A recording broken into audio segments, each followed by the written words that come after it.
he was only 7 for 15 on field goals in general, but he only played 26 minutes and had 17 points. So, yeah, I think that's mostly what I had in that game. James Palmer was 3 for 14. Yeah, which was rough. I guess he was saving it for a little later. He went 1 for 6 in this game from 3. But we will now talk about the next game, where he went 6 for 7.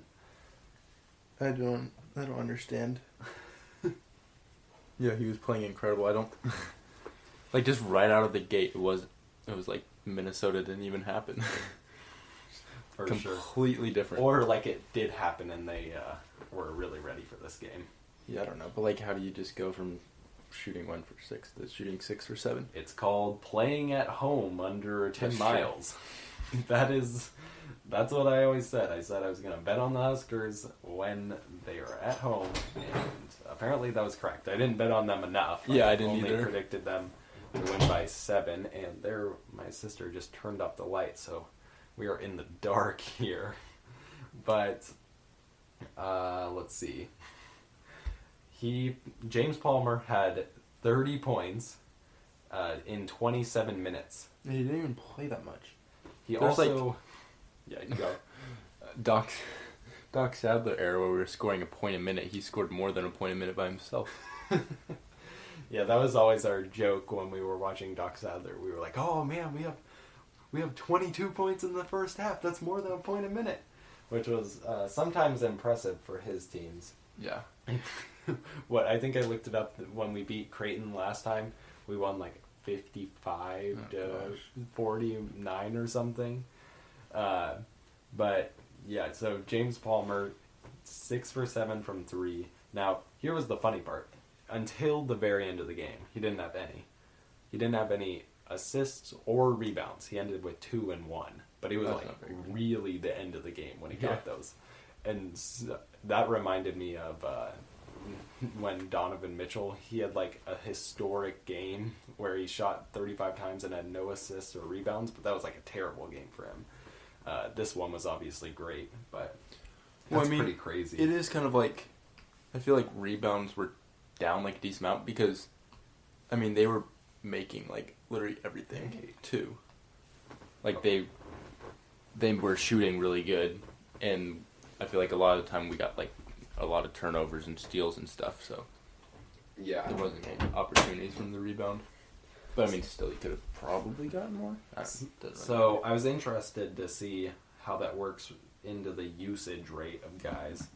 So just going through, I still don't know exactly how the stat works, but it's basically how much they have the ball and how much the offense runs through them. Thomas Allen was 17.5%. Glenn was 19.5%. Copeland was 15.4%. Roby was 25%, and James Palmer was 30%, which I'm actually pretty happy with. I know. I was thinking while I was watching, I was like, we were passing the ball, I think the best I've ever seen. Like, it was multiple, like, swings and touches through different guys. Like, it was so much more fun to watch. Especially when, after those passes, the shot goes in. Because, I mean, literally everything was going in, but... Yeah, it was absolutely incredible. I mean, we shot, let's see, what was it?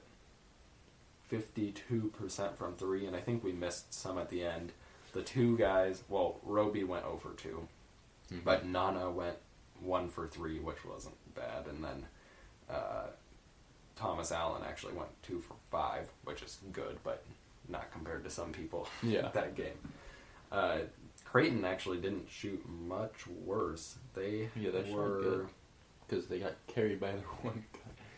Yeah, they were 40%, but they threw up a few late, so it was probably more like 45. Yeah. We were probably a little higher too, though. But the funny thing is, so Mitch Bullock, so he was 7 for 10. He was 7 for 8 until it didn't matter. Well, in the second half, he didn't score for like 6 minutes or something. Incredible. He ended up having, I mean, he only had 23 points, so he didn't score like every minute. And he played 31 man, I would have liked to have seen him out there a little more for them if I were a Creighton fan. Yeah, I'm not sure why. He didn't get in foul trouble. Yeah, he didn't. And he played most of the second half. Maybe he didn't play early on before he was hot. But, yeah, he was 7 for 8, which is, like, barely better than Palmer, which is kind of funny because, like, we thought he was going crazy, and he's actually, like, a good three-point shooter. Imagine if you were the other team, if you were a Creighton fan, watching Palmer go off after he's, like, 20%. But then, let's see. Mintz was 2 for 5. Everybody else else started out wasn't cold, great. but then he had like 2, I think, both in the second half. It seemed like. Who? Mintz. Yeah, I don't know. He was like watch the game so you remember a little better. He had 15 points to end, and he was their second leading scorer. He's their point guard, right? Yeah. Oh. Yeah, I'm pretty sure. He only played 24 minutes. I just remember because I was watching the box score like on the bus ride home, and.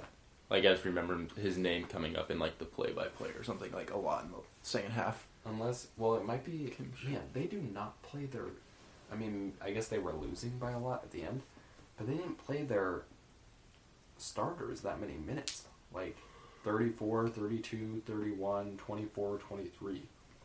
Seems a little strange. 34 is pretty high. Yeah, but, I mean, 24 and 23, that's kind of interesting. I think that's their big guy, Marcus Zagorowski. Played 16 minutes. He wasn't great. He seemed to play really bad defense. The announcer's like, this is like a really true 7-footer. Like, he's going to be really good. I mean, isn't he a freshman? I can't remember. I think so. But, like, he didn't seem to do much. Well, yeah, he had, like, one put up, if we're talking about the right guy. Either way, it's their center. He's like the guy with, like, the long hair. Yeah. But I always when he was in there, I was like, yes, this guy does not play defense. Yeah. I felt like, especially I think Roby really attacked. I feel like he's what we kind of thought Brady was going to be, but Brady's actually good at it. Yeah, I was hoping that Brady would get a few more minutes in there because Greg McDermott didn't, or they told him he should go back to prep school and reclassify, and he's been great, so I'm definitely glad that we picked him up over them. Yeah. And then we could have, like, yelled at him even more, besides just Greg's a cheater and, you know, oh, yeah, all I heard that that stuff. Oh, yeah, you weren't there. I forgot. I could kind of hear. Yeah. I couldn't really tell what they were saying, but now that you say that, actually, I know that's what I hear. They had a lot of different things. They had, like, signs for $100,000 bills. And when they did the confetti toss, instead of newspapers, it was $100 bills. Like fake ones? No, real ones. It was pretty expensive. And they had, like, a check for, like, an average player, $100,000 or something. I don't know. I said, somebody said that Thomas Allen his dad was in the audience. Mm-hmm. And the only other time he had been was for Kansas. And I said, man, Nebraska should give him a job for $100,000 a year. That's what Creighton would do.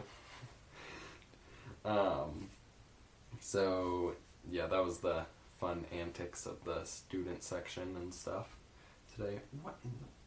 Wow. Bullock, his true shooting percentage, his effective field goal percentage was 1.05. That means when he shot it, it was more than more than 2 points per shot that he took. That's crazy. I wonder what Ballmer's was. His might have been higher. Let's see. His was exactly 1,000, and his true shooting percentage was a tiny bit above 2 points per shot. So that's pretty crazy. Do we got anything else on this one? Not really sure. I mean, obviously everything was going in, but like just in general, I feel like this is the best we've played. Not in the sense of just making everything, but like the way we were passing, defense was good. I feel like, except for the fact that we couldn't like handle their one guy, which seems to be like a problem for us. If we could like be able to not just let one guy go off, then I think we're gonna be really, really good. Well, yeah, and he was just, yeah, we could have played a little better defense. but just 2 games in a row where like going 6%. a single player's scoring. Yeah, but it was kind of different. I do think we could have guarded him, just basically face guarded him, because one time I remember Thomas Allen stole the ball from him, and we were like, well, maybe that's the way to guard him. You just like guard him really close and don't let him. He probably shot like 2 twos the whole game. Yeah. So he probably wasn't going to beat you there. So the key, in the NBA, when there's a shooter, like they guard the shooter, like they don't have teammates. Yeah. They just guard the just shooter run the around, whole time. Just run with them the whole. Yeah. And so, but Creighton's a good offense, and they actually were pretty good that night. Like they shot pretty well. Yeah. So I don't think it. I was happy with it. Yeah, obviously.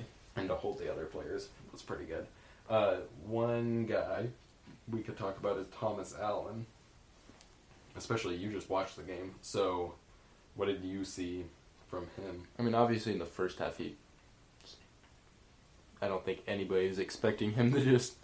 He was blowing by guys like they weren't even there. He had 13 in the first, 10 minutes or something? Yeah, it was crazy. Well, yeah, because he got his career high like with 9 minutes left in the first half. Well, the most encouraging thing... So, first of all, he played 35 minutes. That's crazy. But he only went 2 for 5 from 3, which leaves you at... He was 5 for 6 on 2s and 2 for 2 on free throws. So... he was getting to the rim like... Yeah, and I've never... It seemed like at will. It seemed like earlier I always thought he was too short. You're like, oh, he probably can't. But yeah, he was finishing through contact and stuff. But he was finishing, fading away, going to the basket. He had that one reverse. And, to be 5 for 6 around there, not getting swatted or finishing all those tough shots, it was absolutely incredible. I've always thought, and I don't think he necessarily even is, super athletic. But, he was just, splitting defenders and, getting, blowing back past people in, fast break. I think he had 1 or 2 fast break, layups where he just outran it, but I don't know.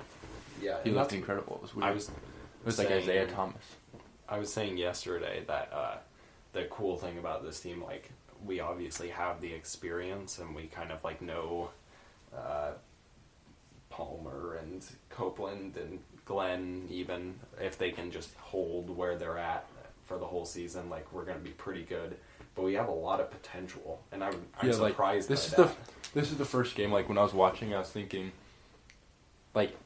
before this game, you had the feeling that next year is going to be, pretty rough. Or not necessarily rough, but, this is the year, or whatever. But next year, I feel like I had more hope after this game, because, Thomas Allen looked really good. Hopefully we'll still have Roby. And, even Nana didn't have a great game, but he made some, really big, defensive or just energy plays. He still had... Throughout the game. He had 4 rebounds and 3 steals and a block. That's actually pretty good, defensive stats. There was that loose ball where it was rolling towards the sideline, and then the Creighton guy was just going to, lazily pick it up, and then Nana, dived, 6 feet to grab it, and then... Yeah. Just, stuff like that. He did... Awesome play. That just kind of... Where maybe momentum was slightly slipping, and then that happens, and then just re-increases our momentum. Stuff like that was super good. Did I say that... And he's rebounding like crazy. Yeah, he almost had that putback. Oh my gosh. He flew so high. Yeah, Copeland had one. That was cool too. But, okay, here was the one thing that we saw. So, do you remember when he tried to go into the guy from the corner and he went up for a layup, but he didn't go up, he went sideways? Nana? Yeah. I don't. He tried to, reverse it or something, but, when he shoots layups, when he goes up for layups and there's a guy guarding him, he doesn't use his upward trajectory, or, his ability to jump. He jumps, sideways. He must And be like it's afraid super of contact or something. No, but he jumps into the guy. Oh, maybe So- he's trying to draw off, but I But don't know. it's not Just even could've like that. Like I've never seen somebody just like